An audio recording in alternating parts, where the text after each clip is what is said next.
Hello everyone, I hope you are doing well. Today we will talk about how to fix or how to solve the problem of queue. On the application of ChatGPT, we click on settings.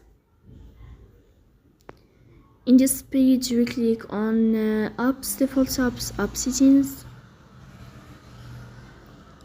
Then here you will search about ChatGPT and we click.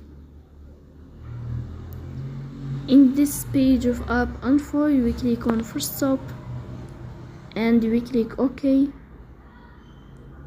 Here you will enter to the window of storage. Then we click on clear cache. In the end, you will turn off your phone and you will wait a moment to restart your phone again to fix that problem. So that's all. Don't forget to support us by like and subscribe. See you next time and thank you for your watching and your attention.